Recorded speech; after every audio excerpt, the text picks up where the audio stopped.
Vela yutimile Korelina kipali yesi ya meno marikoti Bosila Tapa Utara kusha Shira tukwana Sike ino Kotomo manene kulipondi Saka wanokwana Wana wakuja kwa jana Manenge wakizama Tangi kakoma Watima chafuira Mcha kukisela Majiba kufara video lecho kwa Vela yutimile Balisi ya meno marikoti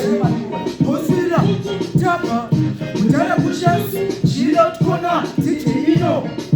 Kotomo manene kulipondi Saka wanokwana Wana wakuja kwa jana Manenge wakizama Asisina kuti wachafuira Nicho kukisimu Evi jenda kuliza pama Iwo wachinye pajama Saka barukanga msaka Msati wasima nyamsogo Mzara pamana Kalisa ibana ibana Bakuda majuzi wangwe bakuda mshana Wangwenge zaraba kuda kuchorama Niros na fela banu cheta mdanafu Bakapoka banu siya wadama Bakafa juventas dino kochora paka Bakafa musona dino chora kama Tena yuti Ola mdomi dori manya Musuru wanunga tika mabas 3 Fesu kufanga nyukose Christmas tree Aiwa rastama kama wanemsi Zimuro mokure bukose na misone tisaka Wapata wema skitini Mauta kusaisa kupinga mpako Nina chini wachkona mbaku Tena yuti Noko na mungweta kuzara pamana Talisa ibana ibana Wakuda machuzi wange baka mshana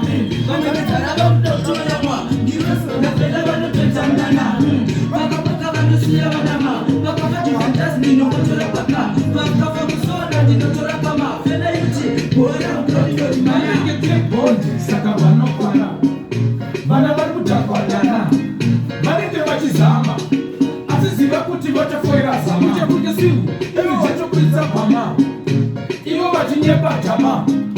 Saka wano kwana usaka Masati basimba ni mshoka Kusara pamana Talisa ibana ibana Bakuda majuzi wange bakuda mshana Wangwene zaraba kuda kuchora mwa Giros na fela bano cheta mnana